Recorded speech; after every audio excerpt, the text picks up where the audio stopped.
The Painted Skin Part 2. Terrified at this, Wang hurried away with his head down in search of the priest who had gone he knew not whither. Subsequently finding him in the fields, where he threw himself on his knees and begged the priest to save him. As to driving her away, said the priest, the creature must be in great distress to be seeking a substitute for herself. Besides, I could hardly endure to injure a living thing.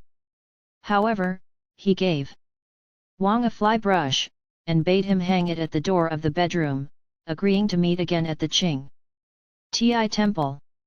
Wang went home, but did not dare enter the library, so he hung up the brush at the bedroom door, and before long heard a sound of footsteps outside. Not daring to move, he made his wife peep out. And she saw the girl standing looking at the brush, afraid to pass it.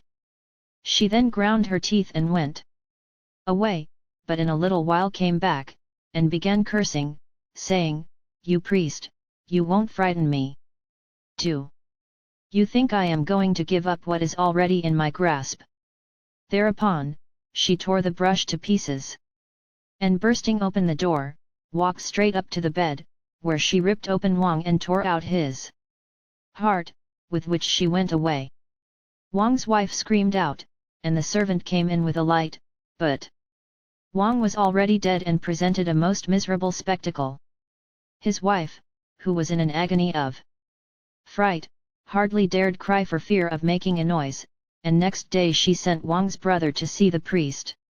The latter got into a great rage, and cried out, "Was it for this that I had compassion on you, devil that you are?"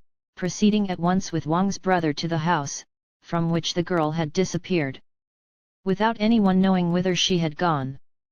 But the priest, raising his head, looked all round, and said, "Luckily she's not far off." He then asked who lived in the apartments on the south side, to which Wang's brother replied that he did, whereupon the priest declared that there she would be found. Wang's brother was horribly frightened and said he did not think so, and then the priest asked him if any stranger had been to the house. To this he answered that he had been out to the Qing Ti temple and couldn't possibly say, but he went off to inquire, and in a little while came back and reported that an old woman had sought service with them as a maid of all work, and had been engaged by his wife.